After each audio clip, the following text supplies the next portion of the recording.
नमस्कार, स्वागत आहे तुमचे आमच्या चॅनलमध्ये। आवाज महामुंबईचा, शोध बातमीचा, कौल मनाचा। चला तर मग आमचे चॅनल शेअर करा, लाईक करा आणि सबस्क्राइब करा। धन्यवाद।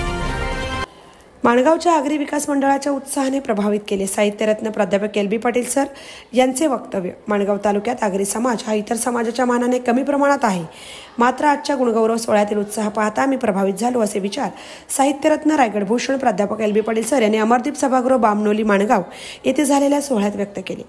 माणगाव विभाग शैक्षणिक सामाजिक विकास मंडळाचे 15 वर्ष पूर्ण झाले असून पूरग्रस्तांना मदत, वृक्षारोपण, समाजाच्या अभ्यासयुक्त सहली आणि समाजातील ज्येष्ठ नागरिक, आदर्श कामगार, गुणवंत विद्यार्थी, कलाकार इत्यादींचा गुणगौरव करून समाजाची या मंडळाने उत्तम घडी बसवली आहे। हे आजच्या कार्यक्रमातून अनुभवाला मिळाले, असेही त्यांनी सांगितले। या सोहळ्याला महिलांची उपस्थिती मोठी होती।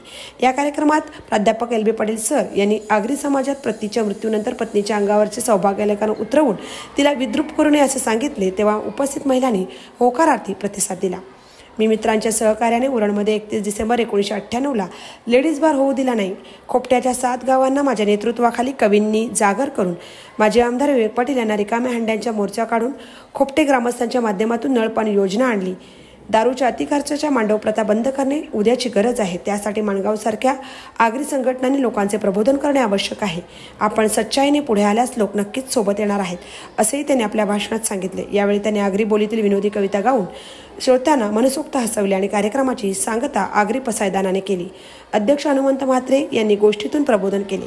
सर्वांचे आभार गजानन पाटील यांनी मानले। शेवटी पारंपरिक आगरी गाण्यांवर सामूहिक नृत्य करून मोठी रंगत आणली।